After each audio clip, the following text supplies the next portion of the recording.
أمير المؤمنين عليه السلام يوصيكم، يقولها الليلة بالذات لا تنسون،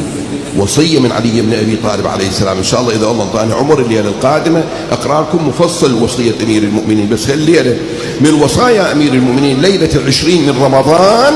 الإمام عليه السلام يقول صلوا صلاة هذه الليلة سهلة في 8 دقائق